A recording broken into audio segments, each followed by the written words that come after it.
Hey there, little dudes. Welcome back. So, today is going to be episode 1 of Phil and Todd's Bible Adventures. Are you excited? I know I am. Yeah, me too, man. Let's tell some stories. All right, so today we're going to be talking about Queen Esther. Are you ready? I'm ready. Let's go. Okay, here goes. This story happened in the days of King Xerxes, who was ruler of many lands covering thousands of miles. In the 3rd year of his reign, King Xerxes threw a party that lasted 180 days. That's a long party, dude.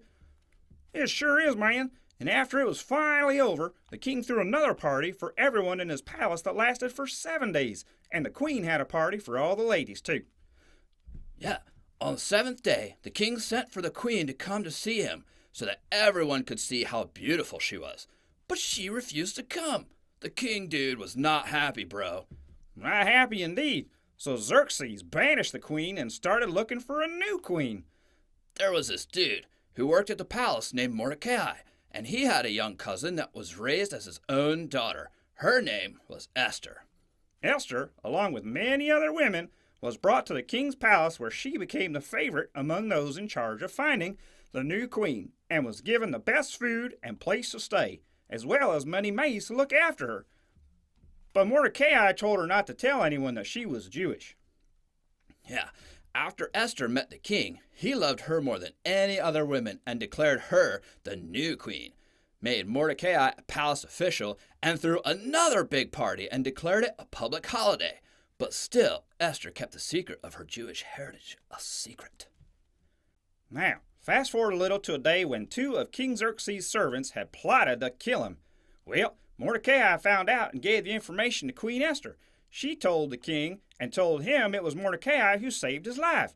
Yeah, remember that, little dudes. Mordecai saved the king's life. Okay, fast forward again, Phil, and let's hear about Haman, the villain of our story. Okay, so years later, Xerxes promoted a man named Haman to be the most powerful official in the whole empire.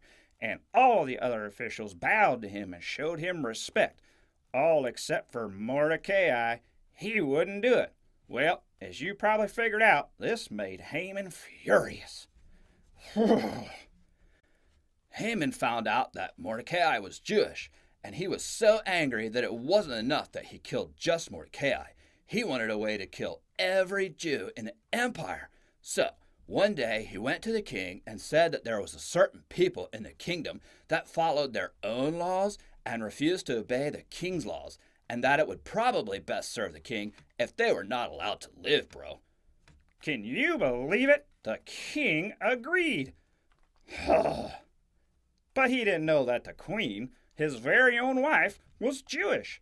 When Mordecai found out about Haman's evil plan to kill all the Jews, he was very upset. He sent word to Esther and told her situation and to go out to the king and plead for the lives of their people. But Esther said that anyone who goes to the king without being invited is doomed to die unless he holds out the golden scepter. And I haven't been called to him for a month, she said. But Mordecai said that she would be killed because of the decree too, so she had to do it. So, after 3 days of fasting, Esther went to see the king. When the king saw her, he welcomed her and held out the golden scepter and said, "What do you want, Queen Esther? What is your request? I will give it to you, even if it is half the kingdom." So Esther says, "If it please the king, let the king and Haman come to a banquet I have prepared for you." So the king said, "Tell Haman to come quickly to the banquet as Esther has requested." While they were enjoying the banquet, the king says, "Now tell me what you really want. What is your request? And I will give it to you, even if it is half the kingdom." So Esther says, "This is my request and my deepest wish. If I have found favor with the king, and if it pleases the king to grant my request, please come with Haman tomorrow to the banquet that I will prepare, and I'll explain everything." As we all know, the king loves to party, so of course he agreed. And Haman, being important enough to party with the royals, was happy as a clam. But as he left the banquet, he saw Mordecai, and as usual, he didn't bow or show him any respect, which made Haman furious all over again. But he restrained himself and went home. Later on, when Haman was bragging to all his friends about his status in the kingdom and all his wealth, he said, "And that's not all. I went to the banquet with the king and queen, and I'm going again to do the same thing tomorrow." but it's all for nothing as Mordecai sits at the palace gate. Haman's wife said, Set up a sharpened pole, 75 feet tall, and ask the king if you can impale Mordecai on it. Then you can go to your party in peace. This sounded like a great plan, so Haman did it. Well, that night the king had trouble sleeping, so he ordered one of his attendants to bring a book of the history of his reign to read to him. When it came to the account of how Mordecai had saved his life, the king said, "What reward did we give to him for saving my life?" And the man said, "Nothing has been done for him." Then the king said, "Who is that in the outer court?" Haman had just arrived to ask about Mordecai. So the king told him to bring him in. Xerxes asked Haman, "What should I do to honor a man who truly pleases me?" Well, Haman thought he was talking about him, so he said, "If the king wishes to honor someone, he should bring in one of the king's own robes and one of his own horses.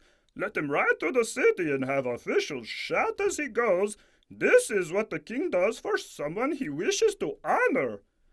The king loved the idea. He said, "Quick, take the robes of my horse and do just as you have said for Mordecai the Jew, who sits at the gate of the palace. Leave out nothing that you have said." So Haman did everything he said, and after went home humiliated. But the king's men came and got him, for it was time for the queen's banquet. So after they had been eating and drinking wine, the king asked, "Tell me what you want, Queen Esther. What is your request? I will give it to you, even if it is half my kingdom." Queen Esther replied, If it pleases the king, I ask that my life and the lives of my people be spared, for we have been sold to those who would slaughter us. "Who would do such a thing?" Xerxes demanded. "Who would dare to touch you?" This wicked Haman is the one. He is our enemy. Haman was sick to his stomach, and the king, full of rage, went out into the palace garden. In his despair, Haman fell at Esther's feet to beg for his life. Well, just then the king came back in. "Will he even assault the queen right here before my very eyes?" Then one of the king's attendants said that Haman had set up a pole to impale Mordecai, the very man that saved the king's life. So the king told them to put Haman on it, and his anger subsided. At the request of Esther, since no decree the king makes can be revoked, the king issued a new decree that allowed the Jews to defend themselves and even kill those that hate them and plot against them. And so it was that the bravery of Queen Esther saved her people. Shoo-wee, man, there's a wild story. Yeah, dude, with the help of God, Esther and Mordecai saved the Jewish people from annihilation. Do you think that we could be brave, man? Absolutely, bro. With God's help, all things are possible. Well, I guess that's it for now. Until next time, partners. Yeah, until next time, little dudes, be brave, for the Lord your God, the King of the universe, is with you. Bye. Bye.